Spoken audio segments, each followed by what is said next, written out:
सभी को जय जिनेन्द्र। चलिए प्रारंभ करते हैं।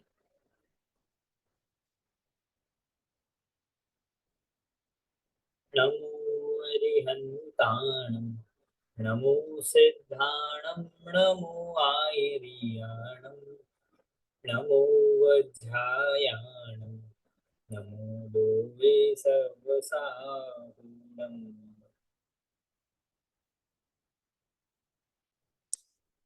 परमागम ऑनर्स सेमेस्टर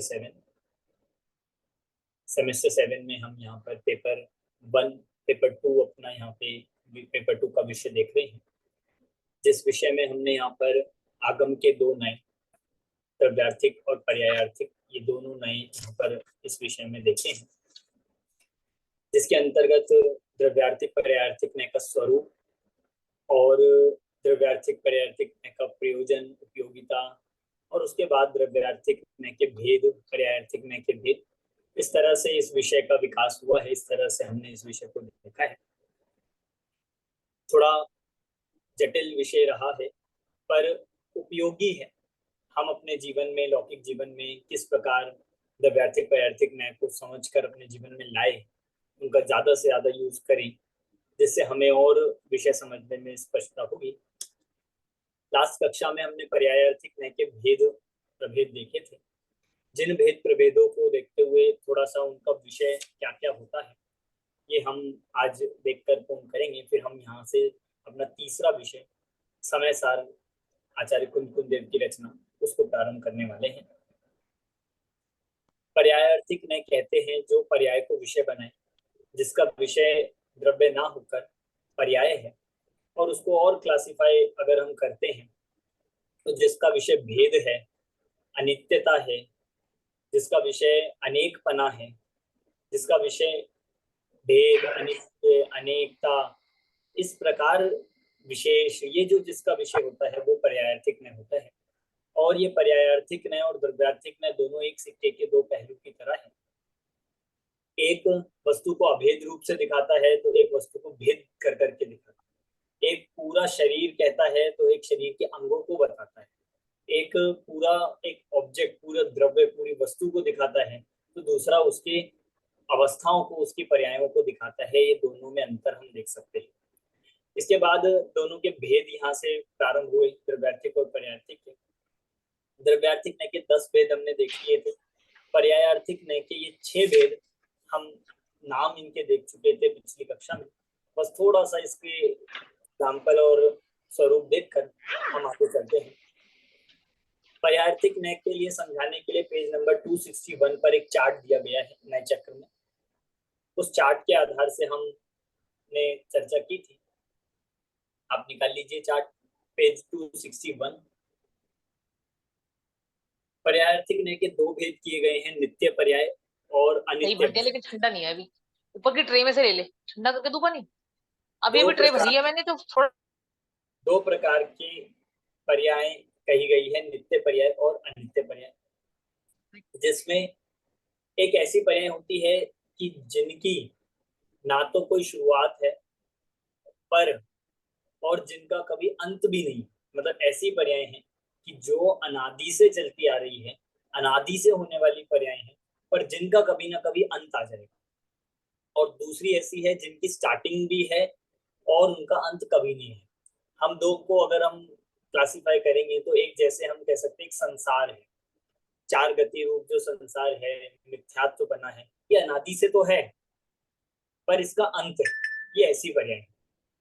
दूसरा, सिद्ध अवस्था एक ऐसी पर्याय है कि जो अनादि से नहीं है, जिसकी स्टार्टिंग तो है पर उसका अंत कुछ अंत नहीं आने वाला, अक्षय अनंत काल तक वह सिद्ध अवस्था रहती है। ऐसी दो पर्याय होती है। देखिए, नित्य पर्याय और अनित्य पर्याय। एक लंबे समय की जो पर्याय होती है उनको नित्य पर्याय कह सकते हैं, और जो शॉर्ट टर्म वाली पर्याय वो अनित्य पर्याय। जैसा हम जानते हैं कि पर्याय हर समय बदल रही है। मैं आपसे पूछता हूँ, अभी आप यहाँ पर बैठे हुए हैं, आप में से किस किस की पर्याय बदल रही है? नंदिता जी, आपकी पर्याय कुछ बदल रही है? सर, नित्य रह के भी बदलती है हर क्षण। आपकी पर्याय बदल रही है कि नहीं अभी? तो कौन सी अपेक्षा से आप पूछ रहे हैं? अगर मनुष्य पर्याय की अपेक्षा से पूछ रहे हैं तो नहीं बदल रही है, बट एवरी सेकेंड एवरी समय बदल रही है। बिल्कुल सही है। और मैं इससे और इजी कर दूं और समझ लूं कि आप हिल रहे हो, आपके हाथ पैर मूव कर रहे हैं, आप बोल रहे हो, आपकी आंखें झपक रही है, आपकी बॉडी ऑर्गन्स काम कर रहे हैं, सब कुछ अपना अपना काम कर रहे हैं। आप कभी इधर देख रहे हो, कभी इधर देख रहे हो, ये सब पर्याय बदलना ही तो है।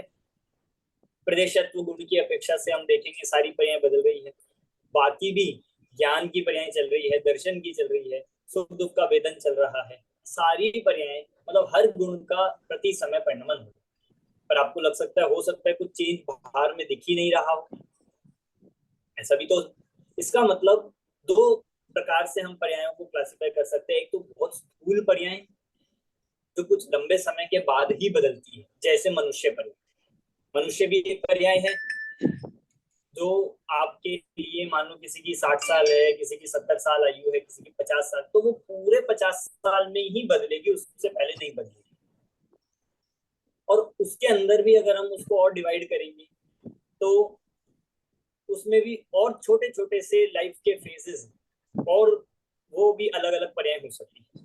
पहले हो सकता है स्टूडेंट फेस हो, फिर हो सकता है फिर एक यंगस्टर वाला फेस आए, फिर हो सकता है एक युवा और मतलब एक अडल्ट वाला फेस आ जाए, और उसके बाद आता है कि एक ओल्ड एज वाला फेस आएगा। तो एक मनुष्य में भी बहुत तरह से पर्याय इस तरह से बदल रही है।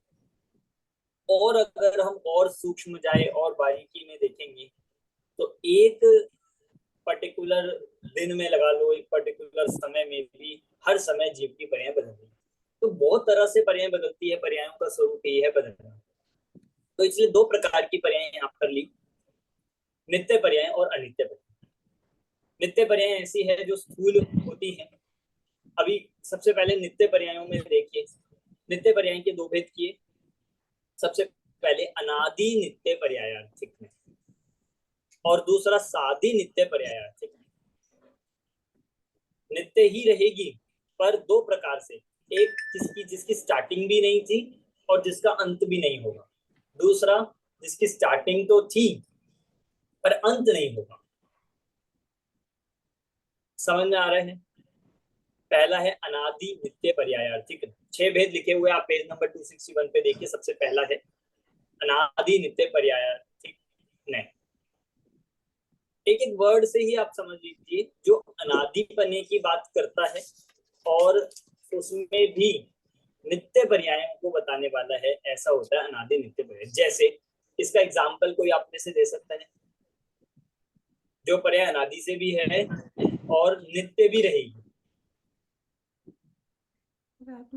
जानना देखना। बिल्कुल सही है, हमारा ज्ञान ज्ञान स्वभाव। रूप पर्याय। और इसमें भी हम ये कहेंगे जो स्वभाव रूप पर्याय होती है, स्वभाव की पर्याय होती है, वो सब इसमें आ जाए। एक और मैं एग्जांपल इसमें आपको ये दे सकता हूं कि जैसे अभव्य जीव की मिथ्यात्व पर्याय, आप नोट कर सकते हैं। अभव्य जीव की मिथ्यात्व पर्याय अनादि है, कंफर्म, और कब तक रहेगा वो अभव्य? अनंत। कि नित्य रहेगा, अनंत काल तक रहेगा। इसका मतलब जितनी भी स्वभाव वाली पर्याय हैं वो सब इसमें आ जाएगी। जैसे मैं आपको एक क्वेश्चन, ये एक और एग्जांपल इसमें ये कहूं कि शक्कर का मीठापना, ये इसमें चला जाएगा अनादि नित्य पर्याय। शक्कर कब कब मीठी होती है या हमेशा मीठी? शक्कर कब से मीठी है कि हमेशा से? और कब तक रहेगी? हमेशा। ये उसकी मिठास रूप पर्याय अनादि से है। समझ में आ गया पहला भेद? और कोई एग्जांपल देना चाहेगा आप में से? सर जीव का ज्ञान गुण वो तो पहले ही हो आ गया, जाए। हो गया। हाँ, ज्ञान आदि सारे गुणों का जो स्वभाव है वो रहेगा। एक इसमें एग्जांपल दिया गया है शास्त्रों के आधार से ही, उद्गल की सुमेरु पर्याय। उद्गल से सुमेरु पर्याय, सुमेरु पर्वत जो बना है वो उद्गल की पर्याय है। कब से है सुमेरु पर्वत? किसने बनाया जाकर?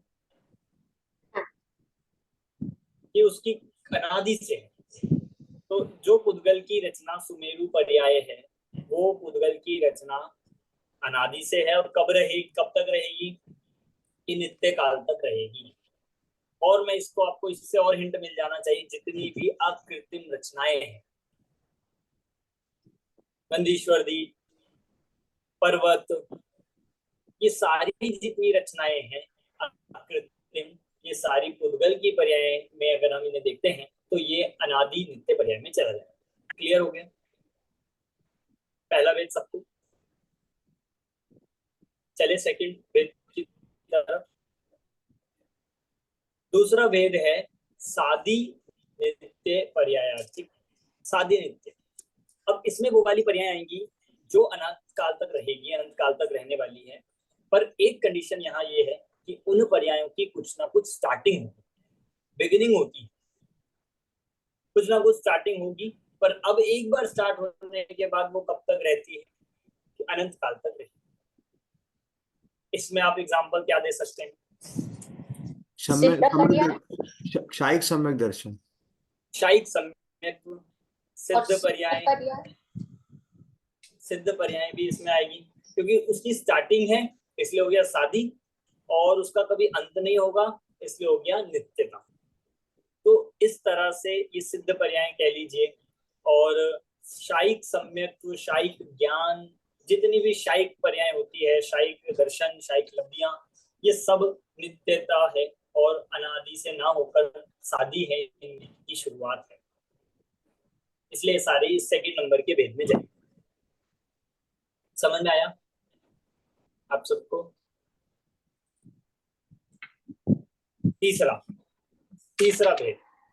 सर एक क्वेश्चन है, इसमें लिखा है जीव की संसार पर्याय, तो वो अनादि तक कैसे रहेगी? जीव जब मोक्ष जाएगा तो अनादि तो नहीं होएगा?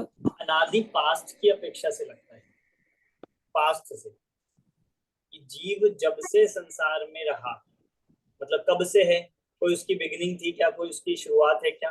कि नहीं, सादी इसलिए कहा है पास्ट से। और नित्यता जो कही है ये आगे फ्यूचर के लिए कहा है कि फ्यूचर में वो अनंत है। इसलिए अनादि जब भी बात चले तो आपको भूतकाल को देखना है, और अनंत की बात जब चलती है या अंत की बात चलती है तो वो आगे के फ्यूचर पे लागू है। समझ में आया?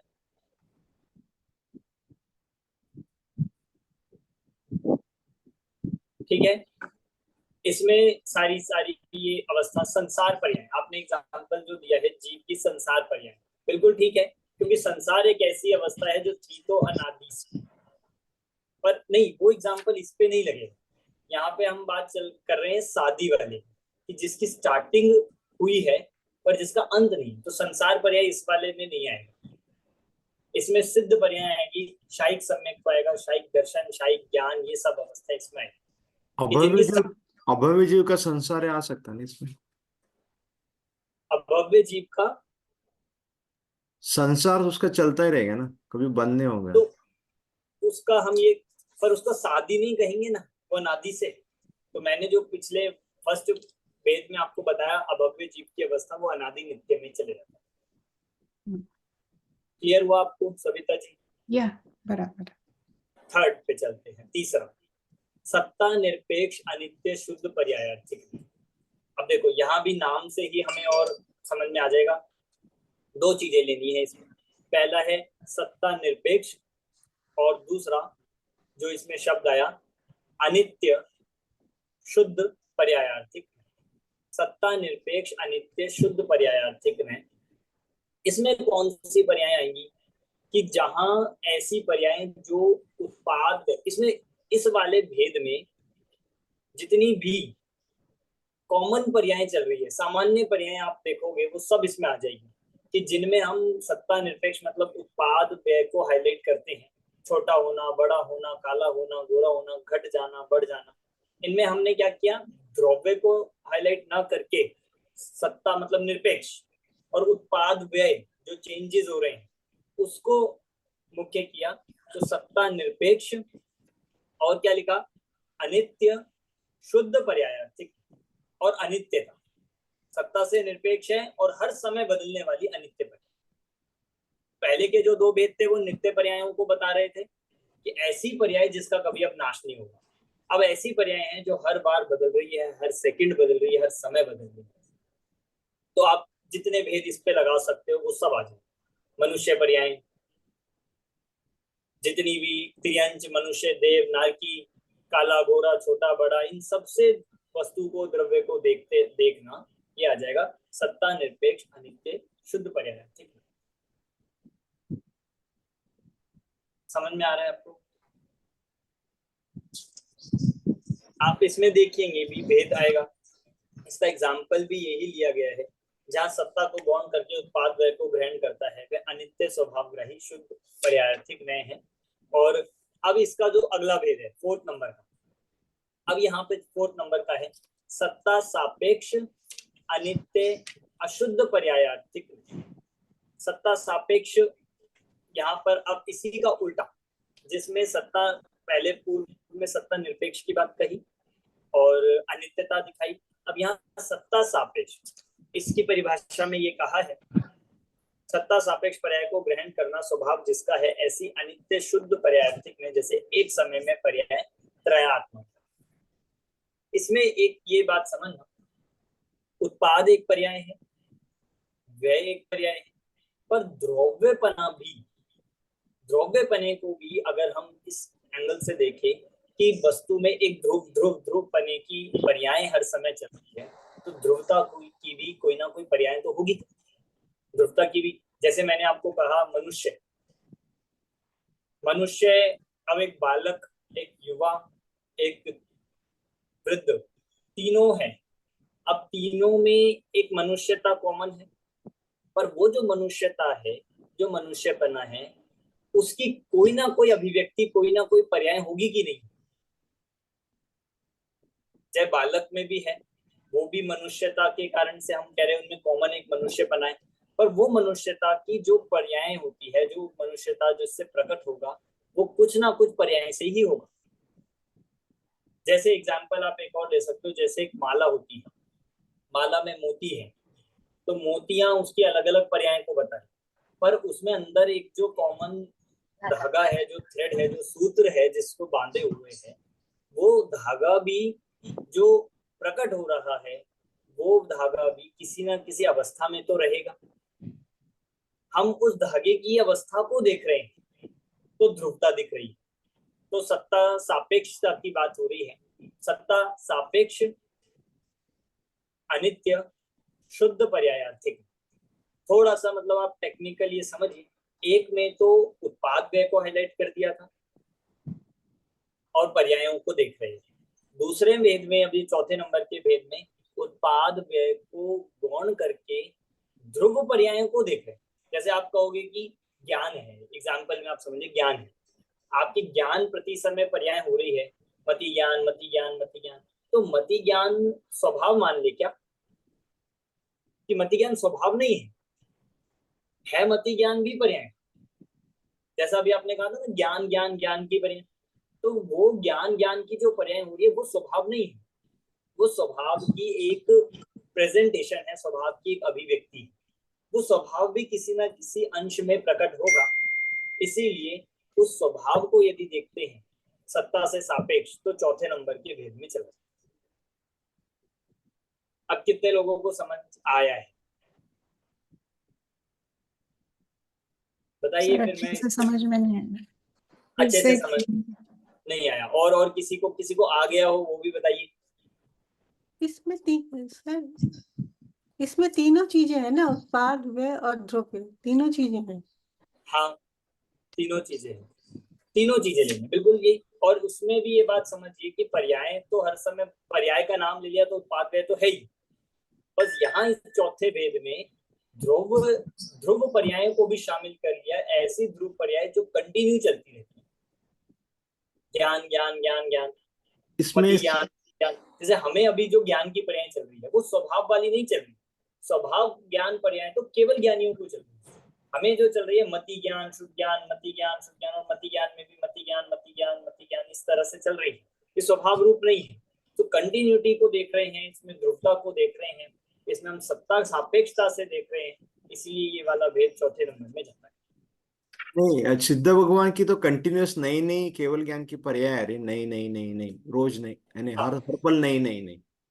हाँ, सिद्ध भगवान की कंटिन्यूअस चल रही है। सिद्ध भगवान में ये जो आएगा, अगर आप उसमें भी, मतलब हम ज्ञान पे, और उसमें भी हम ये देख रहे हैं कि ज्ञान पने को देख रहे हैं, ध्रुवता के आधार बना के पर्यायों को देख रहे हैं कि बदलते हुए भी ना बदल, कि बदल तो रही है, क्योंकि अनित्य की बात कही है, ऐसी पर्याय है बदल रही है बदल रही है, पर बदलते हुए भी नहीं बदल रही। जैसे फैन है, फैन घूम रहा है, तो अपनी एक्सिस पर घूम रहा है, तो उसको घूमते हुए भी ये कहा जा सकता है कि वो स्थिर है। मोशन करते हुए भी वो स्थिर है कि नहीं। ठीक उसी प्रकार ये चौथे नंबर के भेद में ये चला जाएगा। अब सिर्फ थोड़ा सा नजरिए का फर्क है। आप मोशन को देख रहे हो तो तीसरे नंबर में चला जाएगा, आप उसकी स्थिरता को देख रहे हो तो चौथे नंबर। सर, हाँ बोलिए। जैसे अनु जी ने कहा कि यहाँ फोर्थ में द्रव्य को ऐड किया है, मगर हमें पूछना है कि सब में तीनों है ना, मतलब ये तो सिर्फ हम किसको मुख्य करते हैं और किसको गौण करते हैं, राइट? बिल्कुल, हाँ, हर मगर समय है तो सब में। है, सब में। हाँ वस्तु का हाँ। स्वभाव ही, द्रव्य का स्वभाव ही, सबका स्वभाव ही उत्पाद व द्रव्यात्मक है। हर समय उत्पाद भी हो रहा है, हर समय व्यय भी हो रहा है, हर समय ध्रुवता भी हो रही है। और आप जब और आगे पढ़ेंगे हम प्रवचन सार आदि में, वहां तो द्रव्य की भी पर्याय को बताया है कि द्रव्य की भी एक पर्याय है जिससे ध्रुवता प्रकट होती है, ध्रुवता व्यक्त होती है। तो बस मुख्य और गौण की व्यवस्था का नाम ही नय है, दृष्टिकोण का नाम नय है, और दृष्टिकोण से नय बदल जाता है, भेद बदल जाता है। समझ में आया? फिफ्थ नंबर का अब ये नए, पांचवा, कर्मोपाधि निरपेक्ष। सर सॉरी, सर निरपेक्ष वाले चीज को शुद्ध कहा है और सापेक्ष वाले को अशुद्ध कहा है। सर ऐसा क्यों, मतलब शुद्ध अशुद्ध क्यों कहा है? मैं तो वो दोनों चीज समझने के हाँ लिए। देखिए, हाँ बिल्कुल अच्छा क्वेश्चन है कि सापेक्ष वाले को अशुद्ध क्यों कहा और निरपेक्ष वाले को शुद्ध क्यों कहा। देखिए यहाँ पे शुद्धता अशुद्धता वो वाली शुद्धता शुद्धता नहीं है जो हम कर्मों की, भाव कर्मों की, नौ कर्मों की, द्रव्य कर्मों की, उस वाले की शुद्धता शुद्धता नहीं।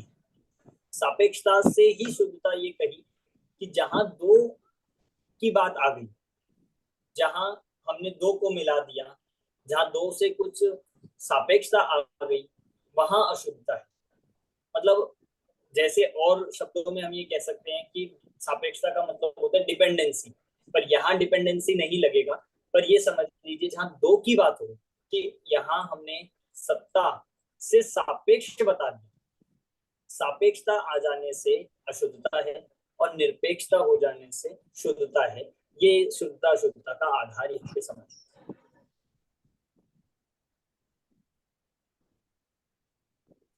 देखो इसमें और भी आगे और शुद्धता शुद्धता के लिए बताया जाएगा कि क्यों लिया है। हाँ पेज नंबर 260 पर, पेज नंबर 260 पर लास्ट पैराग्राफ जो है वही मैंने ये पढ़ा था कि पर्यायर्थिक न्यायों में भी द्रव्यार्थिकों के समान शुद्धता अशुद्धता का आधार निरपेक्षता एवं सापेक्षता ही है। आरंभ के दो पर्यायर्थिक न्याय में सापेक्षता एवं निरपेक्षता का आधार नहीं होने से उनमें शुद्ध अशुद्ध के भेद संभव नहीं। जो शुरुआत के बनाए थे अनादि नित्य और साधे नित्य, इसमें शुद्ध अशुद्धता का भेद ही नहीं किया। तीसरा न्याय सत्ता निरपेक्ष है, उत्पाद व्यय का ग्राहक होने से अनित्य शुद्ध पर्यायार्थिक न्याय। और चौथा सत्ता सापेक्ष है, उत्पाद व ग्राहक अर्थात उत्पाद व द्रव्य तीनों का ग्राहक होने से अनित्य अशुद्ध पर्यायार्थिक न्याय है। मतलब यहाँ पर सापेक्षता और निरपेक्षता से ही शुद्धता अशुद्धता लगी। एक और चीज मैं इसमें रेफरेंस में आपको बताना चाहता हूँ।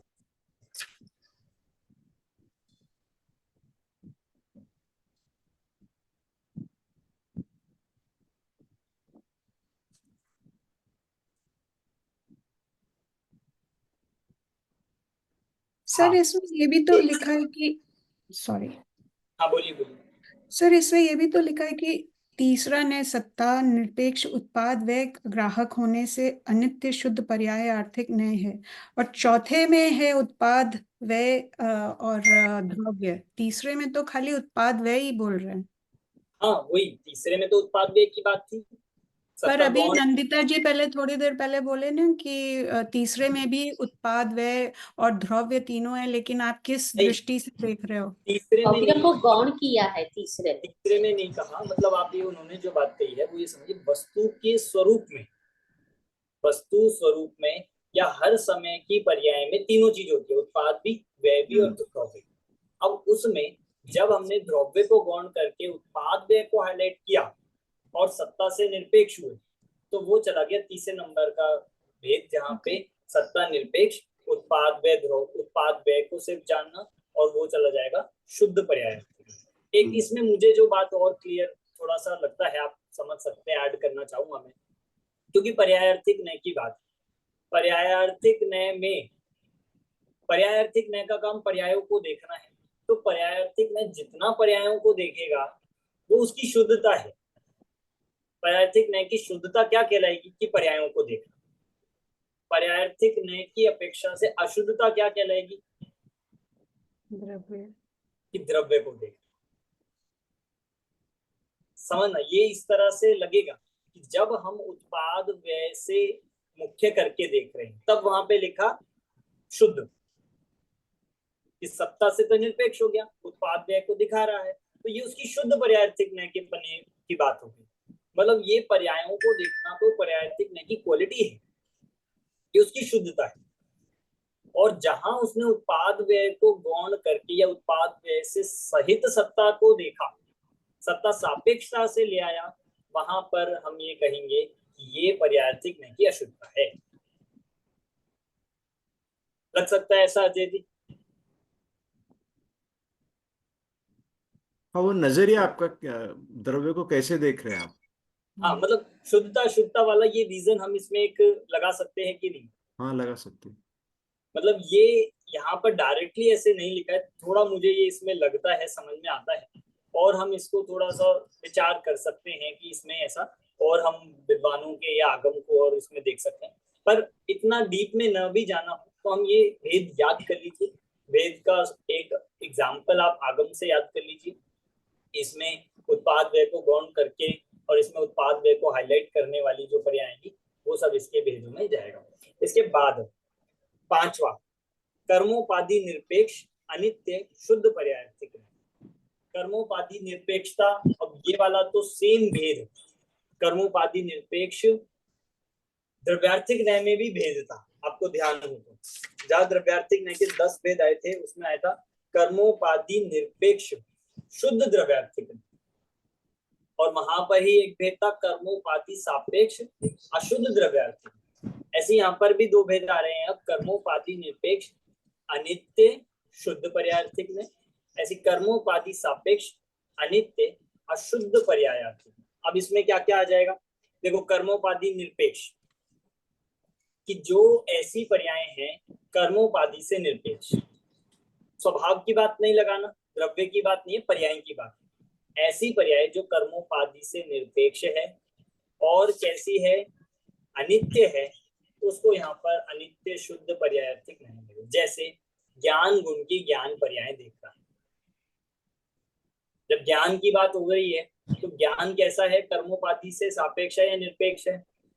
अभी आप और कुछ नहीं देख रहे हो, सिर्फ ज्ञान की पर्याय को देख रहे हो। ज्ञान की पर्याय निरपेक्ष है। ज्ञान को कर्म की, अगर हम उसकी ज्ञान ज्ञान ज्ञान पने को देख रहे हैं तो वो निरपेक्ष है। तो उस अपेक्षा से ये चला जाएगा कर्मोपाधि निरपेक्ष में अनित्य शुद्ध पर्यायार्थिक।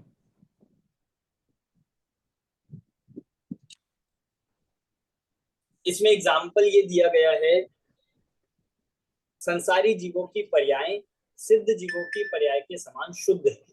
अब कौन सी ऐसी पर्याय है संसारी जीवों की जो सिद्ध जीवों के समान हो रही है? स्वभाव रूपी ज्ञान को, ज्ञान की पर्याय, ज्ञान में ही लगेगा, अब बाकी में नहीं लगा सकते, सारी पर्यायों में नहीं लगेगा। जो दोनों में कॉमन है वो आ जाएंगे इसमें। ऐसी पर्याय जो एक तो शुद्ध भी है, जिसमें कर्मोपाधि का कोई भेद नहीं लग रहा है, और जो संसारी जीवों में सिद्धों के समान है, वो ज्ञान है उनका। ठीक है, लास्ट भेद चौथे नंबर का। अमन जी, इसमें कर्मों सम्यक दर्शन के पर्याय नहीं आ सकते? क्योंकि सम्यक दर्शन के टाइम में जो आपके परिणाम है और सिद्ध भगवान के परिणाम, वो तो सेम है ना? नहीं, यहाँ पर कर्मों से निरपेक्ष की बात है, क्योंकि सम्यक दर्शन को कर्मों से निरपेक्ष नहीं कहा, क्योंकि या तो वो औपशमिक रूप होगा या शायिक रूप होगा या छायोपशमिक रूप देखा जाएगा। आप सम्यक दर्शन उसे ही तो कहेंगे। मैं यहाँ पर श्रद्धा गुण की पर्यायों को कह सकते हैं, पर श्रद्धा गुण की सिमिलर इसलिए नहीं होगी क्योंकि हमारी मिथ्या रूप है और सिद्धों की सम्यक रूप है, इसीलिए। और भेद इसमें लग सकता है, मैं एक और एग्जांपल इसमें दे सकता हूँ, अस्तित्व गुण की पर्याय। अस्तित्व गुण की पर्याय जो हो रही है वो किसी कर्म से सापेक्ष नहीं होती। कौन से कर्म से होता है अस्तित्व गुण? अस्तित्व गुण की प्रकटता कौन से कर्म से होती है? कि कोई कर्म नहीं सुना हमने इसका, होता भी नहीं है। और ये ऐसी पर्याय है जो हम में भी हो रही है, सिद्धों में भी हो रही है, तिर्यंचों में भी हो रही है, नारकी में भी, सब में हो रही है। तो इसमें आप ये भी ऐड कर सकते हैं। लास्ट भेद है कर्मोपाधि सापेक्ष। बिल्कुल इसका उल्टा आप लगा लीजिए कि ऐसी पर्याय जो कर्मोपाधि से सापेक्ष है, अनित्य है, इसलिए उसको अशुद्ध पर्यायार्थिक न्याय का विषय बनता है, और जिसमें चली जाएगी सारी पर्याय संसारी जीवों का जन्म, मरण, भूख, प्यास, ये सारी पर्याय जो है कर्मोपाधि से सापेक्ष है। इसलिए ये जो पर्याय लगती है ये अशुद्ध पर्याय होने से जितनी विभाव पर्याय हैं ये सब इसमें चली जाएगी कर्मोपाधि सापेक्ष। रागी होना, द्वेषी होना, मिथ्या दृष्टि होना, ये अज्ञानी होना, ये सब इसमें जाएगा। ठीक है, समझ में आ गया? ये खाली हम जीव द्रव्य पे घटा सकते, पुद्गल पे नहीं घटा सकते। इसीलिए मैंने पिछली क्लास में ये बात कही थी कि ये द्रव्यार्थिक पर्यार्थिक में मेनली जीव और पुद्गल पे, ज्यादातर जीव पे ही समझ में आए। लगेंगे तो सब पे, क्योंकि द्रव्य पे नहीं लगते हैं द्रव्यार्थिक पे, पर ये वाले जितने भेद है कर्मोपाधि, तो पुद्गल के कर्म होते ही नहीं, इसलिए उसमें बहुत मूल भेद तो लग जाएगा कि हाँ पर्यायार्थिक, कि भाई पुद्गल की जो बुक है ये पर्यायार्थिक नहीं होगा। अगर इसके हम बुक को देख रहे हैं, इसके हम पुद्गल पने को देख रहे हैं, द्रव्य को देख रहे हैं, द्रव्यार्थिक, इतना मोटा मोटा एक एक भेद चला जाएगा, पर अंदर से भेद प्रभेद वो तो जीव पे ही विशेष रूप से समझ में आते हैं। मतलब वो एक तरह से हम कह सकते हैं जीव को समझने के लिए ही बनाए गए। सर औदैहिक भाव आएगा? हाँ, कर्मोपाधि सापेक्ष में आएगा औदैहिक भाव, सब उदय से सापेक्ष है। मैं आपसे एक क्वेश्चन पूछता हूँ, आउट ऑफ कंटेक्स्ट ही है, कि जीव पहले आता है, जीव पहले आया या नए पहले आए? जीव। जीव पहले, या अगर जिनवाणी में भी हम बात करें, जिनवाणी में जीव पहले लिखा गया है, जीव का वर्णन पहले किया गया या नयों का वर्णन पहले किया? नयों का वर्णन पहले किया। नयों का पहले होगा फिर जीव का होगा? सर जीव होएगा तभी तो नए आएंगे। जीव होंगे तब नए होगा। और कोई? नहीं, नए से तो जीव का स्वरूप समझ जाता है। हाँ, दर्शन ज्ञान जैसा होगा, आई थिंक। कैसा? दर्शन ज्ञान, सम्यक दर्शन, सम्यक ज्ञान, साथ साथ, लाइक एक के पीछे दूसरा। नहीं, मैंने पहले का पूछा, साथ साथ का नहीं पूछा। हाँ शिखा जी, आप कुछ कह रहे थे? हाँ, मैं भी यही कहना चाह रही थी भैया कि साथ साथ आएंगे, क्योंकि जीव शब्द लिखते ही सबसे पहले ही आएगा कि किस अपेक्षा से कहा जा रहा है। नहीं, देखो मैं इसमें ये बात कहना चाहूंगा कि वस्तु पहले होती है कि नए पहले होते हैं? कि वस्तु पहले होती है, और जीव एक वस्तु की बात करें तो जीव पहले है, नए बाद में डेवलप हुए हैं। नए तो उस जीव को समझने के लिए, जानने के लिए लिखे गए हैं, बताए गए। हमें नयों को पढ़ना भी किस लिए? जीव तक पहुंचने के लिए। तो जीव तो अनादि निधन वो वस्तु है, आचार्यों ने जीव तक तो पहुंचाया है और नयों के माध्यम से पहुंचाया है। और एक लेवल पे पहुंचकर तो आचार्य ये भी कह देते हैं कि आप नयों के विकल्पों को भी छोड़ो, द्रव्यार्थिक, पर्यार्थिक, निश्चय, व्यवहार, इनमें मत उलझो, क्योंकि पहुंचना तो जीव तक है। सर नहीं तो हमारी मजबूरी है ना? मजबूरी है, और ये कहेंगे वो रास्ते में आने वाले हैं, मोक्ष मार्ग में तो नए भी छूट जाने वाले हैं, नए भी बाद में आएंगे और छूट जाएंगे, और जीव ऐसा है जो अनादि से है और अनंत काल तक रहने वाला है। इसीलिए जीव था, जीव का स्वरूप है, उस जीव को समझने के लिए आचार्यों ने नयों की भाषा लिखी है। तो इससे ये समझ में आ ही गया कि नए बाद में बने, मतलब नया एक नजरिया है उस वस्तु को समझने का। और वो बात भी आपकी दूसरे एंगल से अगर हम देखेंगे कि दोनों अलग अलग है ही नहीं, मतलब एक जीव में जब उसके इतने सारे पक्ष है, वस्तु अनेकांतात्मक है, वस्तु के अनंत अंग है, तो जब से ही वो वस्तु है तब से उसको देखने का नजरिया भी है कोई। तो इस तरह से ये बात सिर्फ इसीलिए कही कि जीव पे ही नए ये दिव्यार्थिक पर्यार्थिक नए आपको अच्छे से समझ में आएंगे। चले हम सर इसके पीछे के क्वेश्चन आंसर कराएंगे? इसमें क्वेश्चन आंसर्स कहाँ है? अच्छा, ये छोटी वाली बुक में है। हाँ, ये तो हमारा मतलब आप इसको अपने आप सेल्फ देख सकते हैं, लगभग सारा विषय इसमें आ गया है। और हमें तो इस मूल द्रव्यार्थिक पर्यार्थिक नए के स्वरूप और भेद को समझना था, ये हमने विषय आज तक लिया है। किसी को कोई डाउट हो तो आप पूछिए। पिछली कक्षा में बहुत कम लोग थे, बहुत कम उपस्थिति थी, तो हमने द्रव्यार्थिक नए के भेद उसमें लिए थे। तो आप सब जिनकी कक्षा को मिस हुई थी, आप रिकॉर्डिंग सुन लीजिए, जिससे वो इम्पोर्टेंट विषय हमसे मिस ना हो जाए। अब हम आगे का विषय अपना प्रारंभ करने वाले हैं। अगला विषय जो हमारा यहाँ पर आ रहा है वो है पेपर 3 का, जिसमें 2 विषय लिए गए हैं। एक समय सार समरी, जो हमें आचार्य कुंद कुंद और उनके टीकाकार इस के रेफरेंस से पढ़नी है। दूसरा है हमारा मूल विषय आचार्य कुंद कुंद देव द्वारा रचित समय सार ग्रंथ की 1 से लेकर 25 गाथा। ये विषय आप मूल समय सार से पढ़ सकते हैं। आपको इस समय सार को पढ़ने के लिए कोई रेफरेंस बुक मिली है क्या?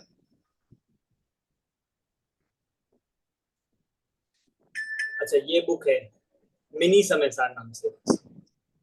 समय सार, ये समय सार है, ये समय सार। ये हाँ, है मूल तो समय सार है ही। और देखिए, जो फर्स्ट टॉपिक है गाथा और समरी वाला तो हमें ये पढ़ना आपके है। पास ये वाली है? समरी वाला हमें पढ़ना है आचार्य कुंद कुंद और उनके टीकाकार से, जो आप दिखा रहे हैं आचार्य, ये तो समरी से पढ़नी है। पर जो सेकंड टॉपिक है 1 से 25 गाथा है, ये आप मूल ग्रंथ से पढ़ेंगे, जो बड़े वाला ग्रंथ है जो आप सब दिखा रहे हैं, जो डॉक्टर हुकुम चंद जी भारेल जी द्वारा लिखी, और अनुशीलन भी, जो छोटे वाला अनुशीलन है। हाँ, अनुशीलन जो हाँ सरिता जी के हाथ में है, ये अनुशीलन। और अगर आपको कोई और बुक मिली है मिनी समय सार जो आपने दिखाई है, ये भी है। वो भी है। ये ऑरेंज वाला भी चलेगा, ये भी सही है। इसमें से अनुशीलन वाली बुक कौन सी है? अनुशीलन दिखा दीजिए सरिता जी आप एक बार। सर कोई एक बार ग्रुप पे पिक्चर्स भेज देवे। अनुशीलन समय सार अनुशीलन नाम से बुक। ये चलेगी। और जो ये तोरल जी दिखा रहे हैं ये वाला और ऑरेंज वाला जो अजय जी ने दिखाया वो एक ही है। दोनों ये वाले जो ज्ञायक भाव प्रबोधिनी टीका है वो ये भी है। ये मिनी समय सार, ये कुछ कुछ लोगों के पास पहुंचा होगा ये पुस्तक। ये शॉर्ट में दी गई है, पर हम मूल ग्रंथ से पढ़ेंगे तो सब कुछ इसमें कवर हो जाएगा। तो अभी रेफरेंस कौन सा कर रहे हैं हम? सारी बुक्स है। रेफरेंस हम पढ़ेंगे बड़े वाले ग्रंथ से और अनुशीलन से साथ साथ चलेगा, पैरेलल चलेगा। अच्छा, हाँ बिल्कुल यही है सबिता जी, यही है। सबसे पहले आप निकाल लीजिए, जिसमें हम यहाँ पर थोड़ा सा समय सार का आपको इंट्रोडक्शन देंगे। समय सार कौन सी बुक में से? अभी तो आप सुन लीजिए थोड़ा सा, फिर मैं आपको जब निकालना होगा तो बता दूँ। समय सार ग्रंथ, समय सार जो शास्त्र है, हमने कभी ना कभी किसी न किसी ने किसी रूप में सुना और पढ़ा ही हो। अवश्य ही सर्व प्रचलित और हम कहे सर्व प्रसिद्ध जो ग्रंथ है वह है अध्यात्म का समय सार। इसके रचयिता कौन है? आचार्य कुंद कुंद देव। कुंद कुंद देव का नाम सभी अध्यात्म जगत के जीवों ने, सभी जैनियों ने सुना ही होता है प्राय, और सिर्फ इतना नहीं, बहुत से मतलब जो स्वाध्याय अधिक नहीं करते हैं, उन्होंने भी नाम सुना ही होगा। कहाँ सुनते हैं हम आचार्य कुंतुन का नाम? तो जो प्रत्येक जीव मंगलाचरण करता है, सबसे फेमस जो मंगलाचरण हम पढ़ते हैं, सुनते हैं, मंगलम भगवान वीरो, मंगलम गौतमो गणी, मंगलम कुंद कुंदार्यो, जैन धर्म कि हम आचार्य कुंद कुंद देव वो इतने प्रसिद्ध, इतने महान आचार्य हुए हैं कि जिनका स्मरण, जिनको हम आज भगवान महावीर और गौतम गंधर के बाद याद करते हैं। भगवान महावीर का जन्म कल्याणक कल है ही, कल उनका जन्म जयंती के रूप में पूरे भारत में, पूरे सब जगह मनाया ही जाएगा। और ठीक भगवान महावीर के परंपरा में होने वाले ऐसे आचार्य कुंद कुंद देव जो आज से लगभग 2000 वर्ष पूर्व हुए, प्रथम शताब्दी जिनका समय माना जाता है, आचार्य कुंद कुंद देव जिनका परिचय हमें थोड़ा सा मिलता है, जिनके बारे में कथा कहानी हमें प्राप्त होती है। कुछ ऐसी कथा मिलती है, कुछ ऐसी कहानी मिलती है कि आचार्य कुंद कुंद देव के मतलब उनका जो नाम था, जो कुंद कुंद कैसे पड़ा, उसके पीछे ये रीजन आता है। उनके अनेक नाम हैं, जिसमें कुंद कुंद नाम इसलिए पड़ा क्योंकि वे कौंड कुंड नामक गांव के रहने वाले माने जाते थे। तो साउथ इंडिया में ये ग्राम माना गया है, कर्नाटक आदि के, मतलब शायद कर्नाटक या फिर तमिलनाडु में इसको माना गया है। कौंड कुंड नाम का ग्राम है जहां आचार्य कुंद कुंद देव की जन्म भूमि मानी जाती है। दूसरी बात, और नाम इनके कौन कौन से मिलते हैं? एक नाम इनका मिलता है पद्मनंदी नाम, पद्मनंदी आचार्य। बहुत से लोगों ने सुना भी नहीं होगा ये कौन से आचार्य आ गए पद्मनंदी। पद्मनंदी आचार्य कुंद कुंद देव का ही नाम, और क्योंकि ये नाम इनका दीक्षा नाम था और दीक्षा नाम में संघ भी शामिल होता है, इसलिए ये जानकारी हमें प्राप्त होती है, ये मिलता है कि आचार्य कुंद कुंद देव नंदी संघ में इन्होंने दीक्षा ली थी। इनका जो संघ माना गया है वो नंदी संघ माना जाता है, इसलिए इनका नाम उस संघ में पद्मनंदी रखा गया। सर आपने नंदी बोला? हाँ, नंदी संघ में इनकी दीक्षा हुई थी, इसलिए इनका नाम पद्मनंदी प्रसिद्ध हुआ। ठीक है। इसके बाद आचार्य कुंद कुंद देव के लिए जो सबसे प्रसिद्ध एक घटना मिलती है कि इन्होंने 11 वर्ष की उम्र में दीक्षा ले ली थी और लगभग 33 वर्ष की आयु में ही, 33 वर्ष की एज में ही इनको आचार्य पद मिल गया। तो बहुत लंबा इनका दीक्षा काल माना गया है, और इतना लंबे काल में जितना इन्होंने काम किया है, जितना इन्होंने लेखन किया है, वो बहुत, मतलब उसके हिसाब से ये आयु बहुत कम मानी जाती है। एक छोटी सी कितनी आयु, अगर हम पंचम काल की उत्कृष्ट आयु भी माने तो वो 120 वर्ष, वो भी पूरी तो किसी को प्राप्त होती ही नहीं है, और पंचम काल के ही आचार्य हुए। तो मैक्सिमम इतनी अधिक आयु होने पर भी अगर हुई भी हो तो भी जितने ग्रंथों की रचना आचार्य कुंद कुंद देव ने की है, जो उसको इतनी सी आयु में लिखना बहुत असंभव माना जाता है। कि आचार्य कुंद कुंद देव ने कितने परमागम लिखे थे? 84। 5 परमागम लिखे थे कि 84? 84 पाहुड़ करके ऐसा आता है। हाँ, बिल्कुल आपने सही उत्तर दिया कि 84। मुझे यही सुनना कि 5 तो प्रसिद्ध हुए हैं, उसमें से समय सार, नियम सार, प्रवचन सार, अष्टपाहुड़, पंचास्तिका, ये 5 परमागम फेमस जो हुए, प्रसिद्ध हुए, जो सब प्राप्त हुए, उनको हम पंच परमागम कहते हैं। पर सिर्फ इतना नहीं, आचार्य कुंद कुंद देव ने 84 पाहुड़ों की रचना करी।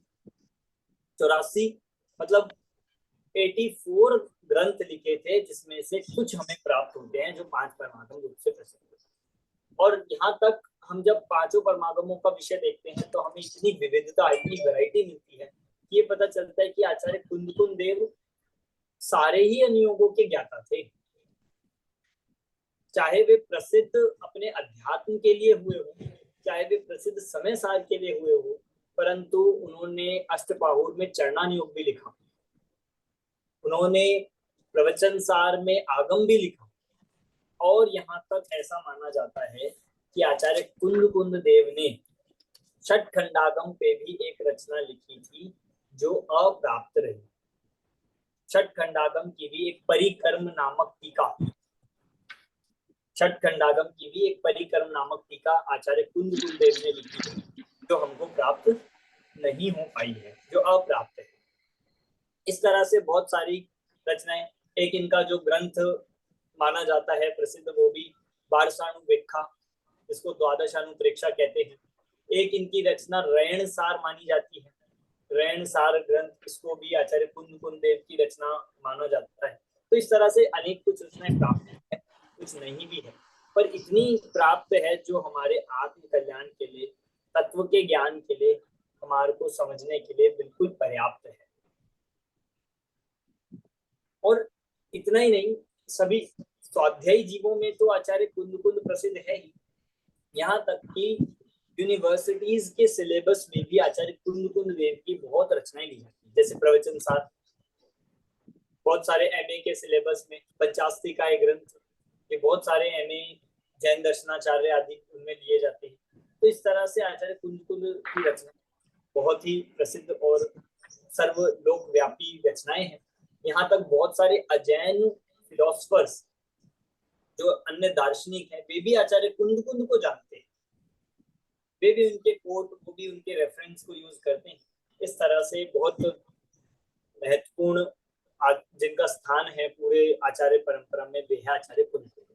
एक घटना इनके साथ जो और प्रसिद्ध होती है वो ये मिलती है कि आचार्य कुंद देव पूर्व भव में ग्वाला था। पूर्व भव में इनको एक जो घटना मिलती है कि एक बार ये ग्वाले के रूप में थे, ग्वाले की अवस्था में थे, और वहां एक जंगल में लगी हुई आग देखकर देखा कि एक वृक्ष ऐसा है जो जल नहीं रहा होता है, और एक वृक्ष जो बिल्कुल सुरक्षित वहां पे दिखता है, और उसमें दिखने पर ऐसा मालूम पड़ता है कि कुछ एक ग्रंथ रखा हुआ है, कोई ताड़ पत्र पर एक रचना कुछ लिखी हुई है। वे ग्वाला तो अनपढ़ था, कुछ जानता नहीं था, कुछ समझता नहीं था, पर उसको जरूर ये बात मालूम पड़ी ये कुछ अलौकिक चीज लगती है, कुछ दिव्य चीज लगती है। तो उसने क्या सोचा कि कोई व्यक्ति, कोई सज्जन, कोई महापुरुष दिखेगा तो मैं उसको भेंट दे दूंगा। वो अपने घर उसको सुरक्षित ले आया, और जब नगर में, उसके गांव में दिगंबर मुनिराज का आना हुआ तो उसने वो ग्रंथ ले जाकर उन आचार्य को, उन मुनिराज को भेंट दे दिया। कुछ जानता नहीं था, कुछ समझता नहीं था, बस इतनी विनय करी, और उस विनय के फल में ऐसा माना जाता है कि वो ग्वाला अगले भव में वही ग्वाला चलकर कुंद देव बने। ज्ञान की ऐसी प्रकटता हुई उस ज्ञान की विनय करने से, उस शास्त्र की विनय मात्र करने से, उसका दान देने से, कि इतना अद्भुत ज्ञान का धारी वह जीव अगले भव में वह एक पूरा प्रसिद्ध आचार्य कुंद देव के रूप में हुआ, वह वही ग्वाला था। ठीक है, ये तो हुआ पूर्व भव की घटना। एक और घटना उस भव की आती है कि आचार्य कुंद देव ऐसे आचार्य रहे कि जिनको बिना फ्लाइट के, बिना किसी एरोप्लेन के विदेश क्षेत्र जाने का मौका मिला। भाई फ्लाइट से भी जा सकते हैं क्या? कि नहीं, फ्लाइट से तो जा ही नहीं सकते। मेरा कहने का मतलब है कि विद्याधर ही जा सकते हैं, पर एक सामान्य मनुष्य होकर वे आचार्य कुंद देव विदेश क्षेत्र में साक्षात सिमंदर भगवान के दर्शन करने गए थे। कैसे हुआ वो?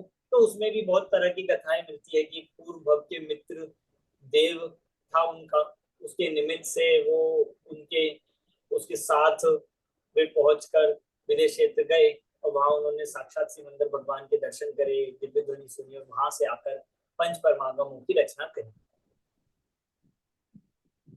एक नाम उनका और प्रसिद्ध आता है, वह आता है एलाचार्य।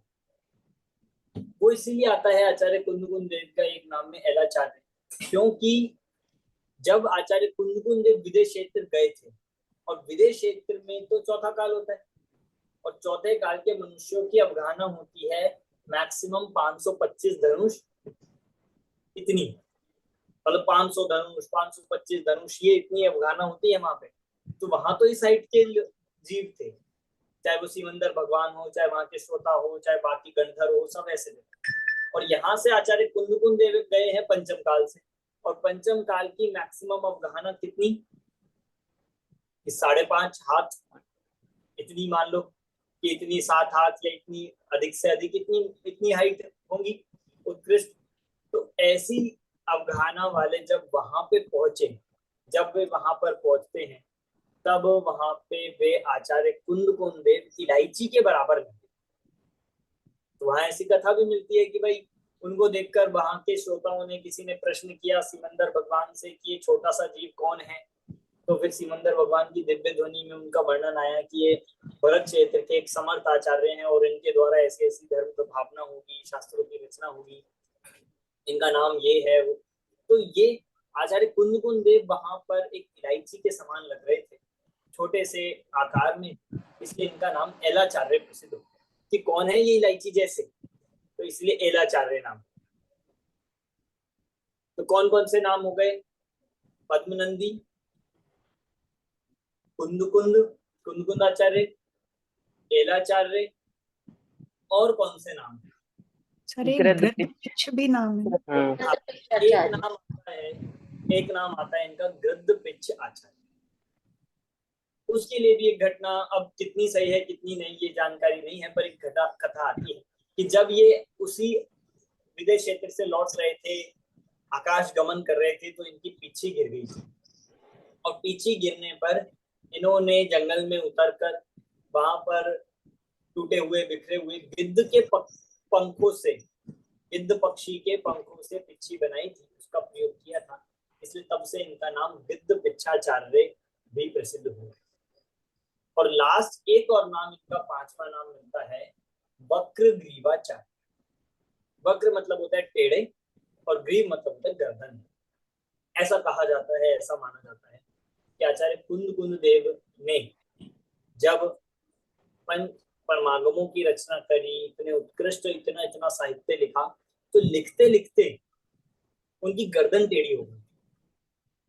और गर्दन टेढ़ी हो गई तो क्यों करके लिखते हैं, और लिखते लिखते लिखते इतना लिखा, इतने अक्षर प्रमाण, इतनी गाथाएं लिखी कि जिसके कारण से उनकी गर्दन टेढ़ी हो गई। और वो उसी से प्रसिद्ध हो गए कि कौन है ये टेढ़ी गर्दन वाले, और उनको संस्कृत में कहते हैं वक्र ग्रीवाचार्य। ये भी एक नाम उनका प्रसिद्ध हो। समझ में आ गया आप सभी को कौन थे आचार्य कुंद देव, क्या था उनका परिचय, क्लियर हो गया। अब हम आगे चलते हैं, इसमें समय सार ग्रंथ। यद्यपि आचार्य कुंद देव ने बहुत सारी रचनाएं लिखी हैं, बहुत सारी उनकी रचनाएं हैं, जिसमें 84 पाहुड़ है, और उसमें भी 5 परमागम है। 5 परमागम को हम ये कह सकते हैं कि पूरे दिनागम का निचोड़ है, और उसमें भी पूरे द्वादशांग का सार है समय सार। समय सार अपने आप में ही आप कहोगे इसमें कहाँ द्वादशांग है, इसमें प्रथमान योग तो है ही नहीं, है क्या इसमें प्रथमान योग? किस किसने पढ़ा है समय सार पहले, कभी देखा है आपने कभी समय सार? हाथ खड़े करिए, किसने देखा है? कोई है ऐसा जिन्होंने कभी नहीं देखा हो कि नहीं? अभी मुझे तो सब ऐसे दिख रहे हैं जिन्होंने पढ़ा है, देखा है। तो इसमें पूरा द्वादशांग है क्या? इसमें प्रथमान योग आया है? इसमें कर्णन योग आया है क्या? इसमें चरणन योग आया है क्या? इसमें द्रव्यन योग आया है क्या? चलिए एक क्वेश्चन ऐसे पूछ लेता हूँ कि द्रव्यानि योग आया है। कि हाँ, कौन से अनुयोग का ग्रंथ है ये समय सार? द्रव्यानि योग। द्रव्यन। फिर ये क्वेश्चन उठता है, आप कैसे कह सकते हो कि पूरे जिनागम का सार? पूरे जिनागम का सार तो तत्वार सूत्र होना चाहिए, जिसमें चारों अनुयोग आ जाते हैं, जिसमें सारे तो आध्यात्मिक ग्रंथ है जो शुद्ध आत्मा का प्रतिबोध करवाता है। कि देखो, हम इस बात को समझे कि इसको पूरे द्वादशांग का सार इसलिए कहा गया है कि पूरे जिनागम का, चाहे प्रथमान योग हो, कर्णन योग हो, चरणन योग हो, द्रव्यन योग हो, उनका सेंटर पॉइंट आत्मा है। अब इमेजिन करिए, प्रथमान योग से आत्मा हटा दीजिए, क्या बचेगा? कर्णानियोग से आत्मा हटा दीजिए, क्या बचेगा? चरणानियोग से आत्मा हटा दीजिए, द्रव्यानियोग से तो हटा ही नहीं सकते, बाकी 3 से भी अगर हम हटा देंगे तो बचेगा क्या? लोग हमें कहते हैं आप ऐसा ग्रंथ पढ़ाओ जिसमें आत्मा की बात ना हो। हम कहते हैं हम लाए कहां से ऐसा ग्रंथ? लोग ऐसे प्रवचन सुनना चाहते हैं जिसमें आत्मा ना आए, कि आत्मा को साइड रखो, आत्मा की बातें करते हो, कि आत्मा के बिना लाए कहां से? इसका मतलब पूरे जिनागम का, चारों अनुयोगों का सेंटर ऑफ अट्रैक्शन आत्मा ही है, और उसको यहाँ की भाषा में कहेंगे तो पूरे द्वादशांग का निचोड़ आत्मा है। हर अनुयोग का प्रयोजन आत्मा तक पहुंचाना, और ये समय साथ डायरेक्टली आपको आत्मा तक पहुंचाता है, घुमा फिरा कर नहीं। प्रथमानियोग घुमा कर लेकर आएगा, कर्णानियोग कर्मों से लेकर आएगा, चरणानियोग आपको क्रियाओं से लेकर आएगा, और ये समय सार जो द्रव्यानियोग है डायरेक्ट आत्मा तक ले जाता है। इसलिए ये तो सबसे उचित कहा जा सकता है कि समय सार में पूरे द्वादशांग का सार है। सर हाँ जी, मैंने नाम बहुत सुना है द्वादशांग, लेकिन इसका ठीक से मतलब नहीं पता मुझे। द्वादशांग मतलब है पूरी जिनवाणी, जितनी जिनवाणी भगवान की वाणी जो है, जो 12 अंगों में लिखी गई है, जिसको 12 अंग, द्वादश अंग में विभाजित किया गया है, वो है जिनवाणी, और उसका सार है आत्मा, और वो आत्मा को बताने वाला ग्रंथ है समय सार, इसलिए समय सार द्वादशांग का सार। कौन से अनुयोग का ये क्लियर हो गया? द्रव्य नियोग का। अब इस समय सार में कितनी गाथाएं हैं? 415 415 415 इसमें पूरी गाथाएं हैं। कितने अधिकार है इस समय सार के? 9 10 अधिकार, पूरे 10 पूर्व रंग। अधिकार। हाँ, पूर्व रंग को मिला के पूरे 10 अधिकार है इस समय सार ग्रंथ के। 10 अधिकारों के नाम आपको याद होने चाहिए। आपके कोर्स में तो पहला और दूसरा ही आएगा, अभी पहला अधिकार की 25 गाथाएं मात्र है, फिर आगे की आएगी, पर 10 अधिकार के हमें नाम पूरे याद होने चाहिए। किसी को याद है? पुण्य पाप, नहीं, निर्जरा, स्टार्टिंग समाज, जीवाधिकार, देख के बोल सकते हैं। जीव अधिकार। किसी को याद है? पूरी क्लास में हमारे पास 12 मेंबर्स हैं, आपने कहा है आप लोगों ने समय सार पढ़ा है? थोड़ा थोड़ा पढ़ा है, पर इंडेक्स या नाम अगर कभी हमने देखो। हाँ नंदिता जी, आप बोलिए। सर पहले आएगा पूर्व रंग अधिकार, बाद में आएगा जीवा, जीव पुण्य पाप और कर्ता कर्म। नहीं, सेकंड विल बी कर्ता कर्म, बाद में पुण्य पाप। तो देखो, 3 जोड़े हो गए। मैं बता देता हूँ, स्टार्टिंग से ही आपको 10 अधिकारों के नाम कैसे होएगा ना, जीवा जीवा शास्त्र सबसे वैसे ही पहले पूर्व रंग अधिकार। पहला कौन सा है? पूर्व रंग, नोट कर लीजिए। दूसरा है जीवा जीव अधिकार, तीसरा है कर्ता कर्म अधिकार। ठीक है, इनमें क्रम भी है, ऑर्डर है इनमें, किसके बाद क्यों लिया गया ये बाद में पढ़ेंगे जब कभी। चौथा है पुण्य पाप अधिकार। ठीक है, पांचवा है आश्रम अधिकार, छठवा है संवर अधिकार, सातवां है निर्जरा अधिकार, आठवां है बंद अधिकार, नौवां है मोक्ष अधिकार, और 10वां है सर्व विशुद्ध ज्ञान अधिकार। किसी को तो याद नहीं हुए होंगे अभी, पर हो जाएंगे, कोई बात नहीं। पर ये 10 अधिकार है, इन 10 अधिकारों को हमें यहाँ पर इस समय साथ पूरे की गाथाओं को इसमें बांटा गया है।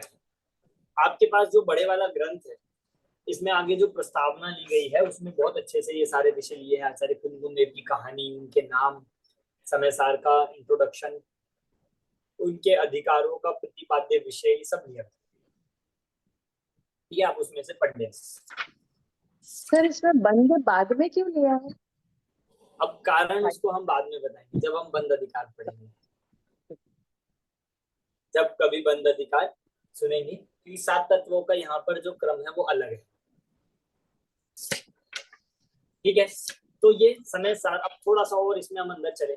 इस समय सार के 10 अधिकार है, 415 गाथाएं हैं। इस पे कलश भी लिखे गए हैं कि कलश क्या होते हैं। कलश तो संस्कृत हमने वो में देखे हैं, कलश, गोल गोल कलश, अभिषेक के कलश होते हैं, विधान के कलश होते हैं। इसमें कौन से कलश है, कहाँ है गाथा की शोभा बढ़ाते हैं। जो शोभा वो बढ़ा, ऊपर इस पे कहाँ लगे हैं के कलश? ऊपर, कलश के ऊपर वो होता है ना, हाँ वो नारियल होता है। तो इस में कहाँ है कलश? तो आप चेक करिए कहीं पे बनाए हुए हैं क्या, ड्रॉ किए हुए हैं? मान दिया है कलश को। कि देखो यहाँ पर कलश लिखे हैं आचार्य अमृत चंद देव, और कलश का मतलब होता है जैसे एक मंदिर होता है, मंदिर के ऊपर उसकी शोभा बढ़ाने के लिए कलश लगाए जाते हैं, उसके महिमा को और बढ़ाने के लिए, उसके स्वरूप को और हाईलाइट करने के लिए मंदिर के शिखर के ऊपर कलश लगाया जाता है, जिससे दूर से ही दिखता है। ऐसे ही आचार्य कुंद कुंद देव ने यहाँ पर समय सार में 415 गाथाएं लिखी, और आचार्य अमृत चंद देव ने उस पे आत्मख्याति नामक टीका लिखी, जिसमें कलश लिखे और उनकी 415 गाथाओं की और महिमा बढ़ाई, उनका अर्थ और स्पष्ट कर दिया।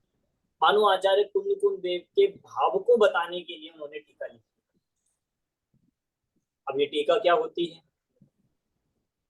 टीका सुना है आपने? टीका, टीका टिप्पणी करते हैं हम एक दूसरे पर, टीका टिप्पणी, जिसको हम बोल सकते हैं कि कमेंट्स, इसका राइट, व्याख्या। व्याख्या। यहाँ पे हम देखेंगे टीका का मतलब है कि जिसको आचार्य कुंद कुंद देव की गाथाओं को समझाने के लिए व्याख्या की, तो स्पष्ट किया है। तो आचार्य अमृत चंद देव ने जो टीका लिखी है उसमें 278 कलश पाए जाते हैं, श्लोक कलश मिलते हैं, और वो 278 कलश यहाँ पर आचार्य अमृत चंद देव द्वारा लिखे गए हैं।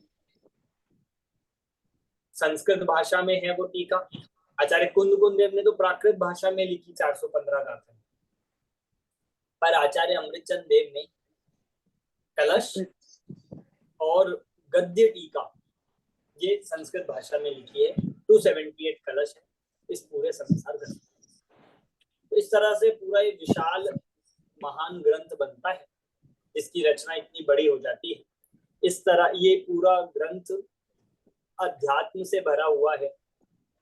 गुरुदेव श्री कहिए या और भी ऐसे महापुरुष हुए हैं कि जिनके हाथ में जब ये समयसार ग्रंथ लगा, तो ग्रंथ हाथ में लगते ही मानो उनकी दशा ही बदल गई, उनकी परिणति ही बदल गई। श्रीमद राजचंद जी का तो ऐसा सुनने में आता है, मिलता है कि एक व्यक्ति ने आके जिसने आके उनको ये समयसार ग्रंथ भेंट किया, उन्होंने उसको हजारों लाखों करोड़ों के रत्न भेंट कर दिए, रत्नों से भरी हुई थाली दे दी। इतनी महिमा है इस ग्रंथ में। आपको लगेगा ऐसा क्या है इसमें, तो हमने बहुत बार देखा है कि ये समयसार की जो महिमा है ये उन रत्नों से भी अधिक है। इसलिए कहा गया है कि अंकाए मूल्य ना करना।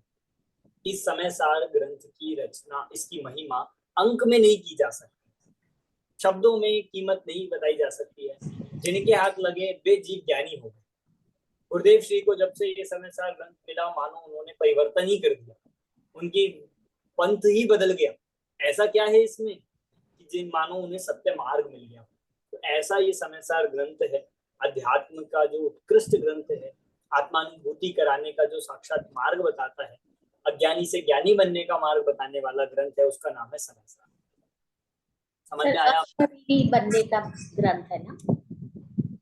हाँ, गुरुदेव श्री के हाथों में जब ये ग्रंथ मिला तो उनके अंदर से ऐसे बोल निकले कि अहो, ये तो अशरीरी होने का ग्रंथ है। इसमें कहीं भी शरीर की बात ही नहीं है। इसमें मैं शरीर हूँ, मैं काला हूँ, मैं गोरा हूँ, मैं छोटा हूँ, मैं बड़ा हूँ, मैं जड़ की क्रिया करता हूँ, मैं दान देता हूँ, इन सब जड़ की क्रियाओं से कोई संबंध ही नहीं बताया। मैं अशरीरी हूँ ऐसा बताया कि सिद्धों के समान जिस आत्मा के स्वभाव को बताने वाला ग्रंथ है, उसका नाम है समयसार। समझ में आ रहा है आपको? ये बेसिकली वेद विज्ञान का ग्रंथ है। हाँ, और भी होते हैं वेद विज्ञान के ग्रंथ, पर उनमें अन्य विषय बहुत मिलते हैं। यहाँ ये ऐसा है कि 100% उसी के लिए समर्पित है, उसी के लिए पूरी तरह से लिखा है। मतलब अगर आपको सम्यक दर्शन प्राप्त करना है तो आप अन्य ग्रंथ ना पढ़ो तो चलेगा, वो ना समझ में आए तो चल सकता है, पर समय सार ग्रंथ की विषय वस्तु यदि समझ में नहीं आएगी तो कोई भी ज्ञानी नहीं बन सकता है। ये तो बात पक्की है। आचार्य कुंदेव ने तो लिखा ही, और जितने भी बाद में उनके उत्तरवर्ती आचार्य हुए, विद्वान हुए, जिनके हाथ ये ग्रंथ लिखा, वो निहाल हो गए, धन्य हो गए। आप देखो ना, टोडरमल जी ने भी लिख दिया रहस्यपूर्ण चिट्ठी में, यदि आपको कहीं अध्यात्म देखना हो तो आत्मख्याति में देखो, और कहीं नहीं। मतलब डायरेक्ट जो शुद्ध तत्व का वर्णन करता है, बिना मिलावट की बात करता है, बिना किसी भेद आदि को बताने वाला, बिना कोई राग लपेट के बात कहने वाला, ऐसा ग्रंथ तो है वो है समय सार। अब यही बात ऐसी लगती है, ब्लंट है ये बहुत ही, क्या है, ब्लंट है, मतलब टफ, BLUNT। अच्छा, कि हम ये, बहुत लोगों को ऐसा लगता है कि समय सार बहुत मुश्किल है, बहुत लोगों को ऐसा लगता है कि समय सार हमारे पढ़ने के लिए नहीं है। हमें लोग ऐसे मिलते हैं, वो कहते हैं कि आप क्या समय सार पढ़ाते हो, ये जो मुनियों के पढ़ने का ग्रंथ है, आप अभी से पढ़ रहे हो, पढ़ोगे नहीं आया समझ में, भ्रष्ट हो जाओगे, भटक जाओगे। हमने देखे हैं बहुत ऐसे भटकते हुए, तो लोग खुद भी नहीं पढ़ते हैं और पढ़ने वालों को भी रोकते हैं कि आप भी मत पढ़ो। हमें मिलते हैं ऐसे लोग। उन्होंने क्या माना हुआ है कि समय सार किनके लिए है, मुनियों के पढ़ने का ग्रंथ है। पर आचार्य कुंदकुंदेव अनेक जगह पर ये लिखेंगे कि अज्ञानियों के पढ़ने का ग्रंथ है ये, अज्ञानी से ज्ञानी बनाने का ग्रंथ है ये आचार्य कुंदकुंदेव ने इसमें खुद लिखा। तो मुनिराज तो ज्ञानी ही होते हैं, अगर मुनिराज के पढ़ने का हो तो फिर अज्ञानी किसे कहा जाएगा। इसका मतलब ये ना किसी मुनि के लिए, किसी श्रावक के लिए, सबके पढ़ने का है, कोई भी पढ़ सकता है। इस तरह से ये हमने आज इस ग्रंथ की थोड़ी भूमिका आपको बताई है। इसकी हमने प्रस्तावना, जो इसका आचार्य कुंदकुंदेव का परिचय है, समय सार का परिचय है, और एक अंतिम बात देखकर हम यहाँ पे अपना आज का विषय पूरा करेंगे। समय सार का अर्थ क्या होता है? समय सार, आत्मा का सार, समय का मतलब आत्मा होता है। आत्मा, समय का मतलब तो टाइम होता है, समय, आत्मा, टाइम होना चाहिए ना समय का मतलब। तो कि अगर देखो बहुत सारे अर्थ इस समय सार के लगते हैं। समय शब्द जो है, आप गूगल भी कर सकते हो, समय शब्द के बहुत सारे अर्थ हैं। एक समय शब्द का सबसे जो इजी होता है वो तो टाइम है, टाइम, और उस टाइम का भी जो निचोड़ हो, वो जो सार हो, उसका नाम है समय सार। मतलब ये आज आपको अपने समय का सदुपयोग करना है, यदि हमें अपने समय का सार जानना हो तो आप समय सार पढ़ लो। एक अर्थ ये हुआ। दूसरा अर्थ है, समय का अर्थ होता है, समय का अर्थ होता है मत।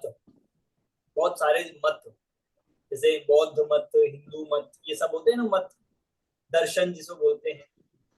तो एक समय का अर्थ होता है मत। तो सब मतों में, सब दर्शनों में जो सार हो उसका नाम है समय सार, वो है जैन दर्शन। ठीक है, दूसरा अर्थ हुआ। एक समय का अर्थ होता है द्रव्य, समय का अर्थ होता है द्रव्य। तो छहों द्रव्यों में जो सार है, सब द्रव्यों में जो सार है वो है आत्मा। छहों द्रव्यों में सार है आत्मा, इसलिए एक अर्थ हो गया समय सार का आत्मा। तीन अर्थ हो गए हैं, आप नोट करते चलना। और चौथा अर्थ है, आत्मा में भी समय का अर्थ होता है द्रव्य कर्म, भाव कर्म, 9 कर्म से रहित शुद्ध आत्मा। भाई 6 द्रव्यों में तो आत्मा सार है, इसलिए समय सार का। पर आत्मा में भी कौन सा आत्मा? काला, मोटा, पतला, नारकी, मनुष्य, तिर्यंक, दुखी, रागी, द्वेषी, हर आत्मा की बात नहीं है। सभी आत्माओं में सार रूप कौन है? ऐसा आत्मा जो द्रव्य कर्म, भाव कर्म, 9 कर्म से रहित शुद्ध होता है, वो आत्मा है समय सार। समझ में आ रहा है आपको?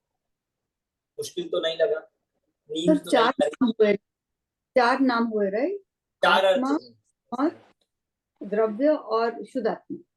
नहीं, पहला है सब मतों में जो सार है वो जैन दर्शन, वो समय सार। दूसरा समय का जो सार, मतलब वो टाइम से मैंने बताया आपको, जो काल हाँ, की अपेक्षा से समय का जो सार है वो समय सार है। तीसरा छहों द्रव्यों में जो सार हो वो जीव द्रव्य, वो समय सार है। और चौथा सभी आत्माओं में भी जो सार है ऐसा द्रव्य कर्म, भाव कर्म, 9 कर्म से रहित शुद्ध आत्मा, उसका नाम समय सार है।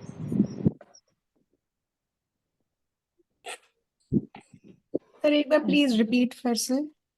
एक तो टाइम वाला हो गया समय का सार, समय का सार, फिर दूसरा सब मतों का, सब सब मतों मतों में जो सार है ऐसा समय सार, ब्रैकेट में लिख लीजिए जैन दर्शन।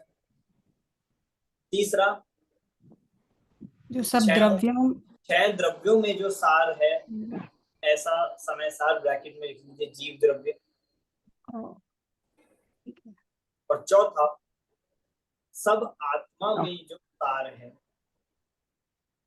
क्योंकि आत्मा में हर चीज भी तो नहीं हमें काम की है। आत्मा में द्रव्य कर्म भी है, भाव कर्म भी है, क्रोध भी है, मान भी, उसमें भी जो सार रूप हो उसका नाम है द्रव्य कर्म, भाव कर्म, 9 कर्म से रहित शुद्ध आत्मा। अब यहाँ जो है इस समय सार में जो नाम लिया गया है वो चौथे वाले अर्थ से समझना, क्योंकि उस आत्मा का यहाँ पे वर्णन करने वाले जो द्रव्य कर्म, भाव कर्म, 9 कर्म से रहित है, इसलिए उस आत्मा को समय सार कहा गया है। ठीक है सर एक वर्ड का मीनिंग मुझे चाहिए था, प्रज्ञा छेनी, उसका मतलब क्या है? अभी आत्मा, प्रज्ञा छेनी का मतलब होता है ज्ञान, ज्ञान, और छेनी है ट्रेनर जैसा कि वो नहीं तो स्कल्प करते हैं वो चीजों। हाँ वही ज्ञान, मतलब एग्जांपल ये ज्ञान रूपी छेनी, ज्ञान रूपी छेनी। Okay sir, thank you. वो निकाला जाता है मार्बल में। क्लियर हो गया, समझ में आ गया इतना? आज का विषय जो हमने पढ़ा है, किसी को कुछ प्रश्न हो उसमें से तो आप पूछ लीजिए। सर नेक्स्ट टाइम से आप कौन सी बुक फॉलो, क्योंकि इतनी सारी है तो आप जरा एक कुछ फॉलो करने को। मूल ग्रंथ जो है बड़े वाला, ये हम पढ़ेंगे। गायक भाव प्रबोधिनी, हाँ जी यही। ये नहीं, आपका ये वाला दूसरा है, डॉक्टर हुकुम चंद जी वाली रचना गायक भाव प्रबोधिनी। हाँ ऑरेंज वाला है जो, और एक लाइट कलर का है जो, वो वाला। हाँ जो सविता जी के पास है, ये वाला। हाँ। ये और इसी के साथ में अनुशीलन चलेगा। 2 बुक्स है ये 2 क्या तीन। सर ये बुक भी आई थी साथ में, आई होगी समय। हाँ, पर हम अनुशीलन से चलेंगे। और हाँ, ये लेकिन ये क्यों है प्रश्नोत्तर, यानी ये बुक क्यों दी है प्रश्नोत्तर? ये अपने लिए है, आपको समय सार पढ़ के ये समझ में नहीं आए कि इसके क्वेश्चंस कैसे आएंगे, क्वेश्चंस किस टाइप के फ्रेम होंगे, तो आप इसको आप देख सकते हैं। Okay, thank you. ठीक है, कोई डाउट है? सो 3 बुक फॉलो करेंगे? 2 बुक। सो एक मिनी समय सार। नहीं, मिनी समय सार नहीं करेंगे। ओके ओके, फिर ठीक है, फिर ये 2 बुक। और बाकी तो बहुत सारे समय सार है, आप जिससे भी पढ़ो अंदर बात एक ही। आप चाहे प्रवचन सुनो किसी के, चाहे आप गाथा सुनो, चाहे आप समय पाहुड़ ले आइए, चाहे आप दूसरी 3 ग्रंथ वाली, तो सबका विषय सब में एक ही है। लेकिन एग्जाम में तो ये बुक आप जो बोल रहे हैं वहां से आएगा ना? हाँ वहीं से। तो वही पढ़ेंगे, नहीं तो ठीक है, अभी।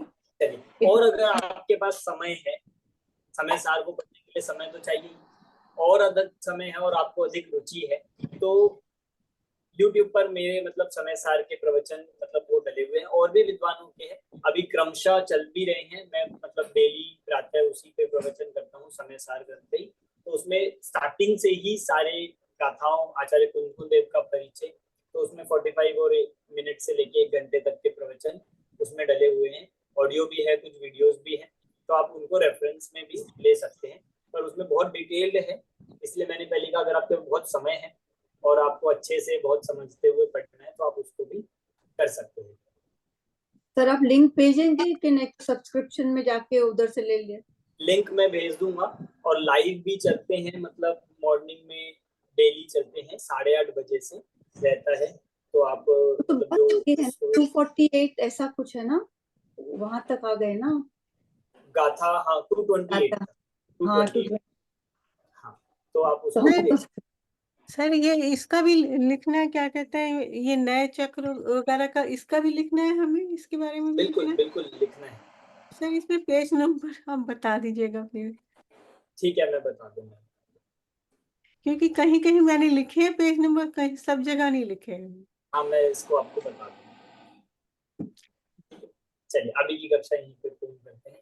थैंक अगली यू। कक्षा में मिलेंगे। जय जिनेन्द्र। जय सर श्री सुबह थैंक यू ठीक है। सर।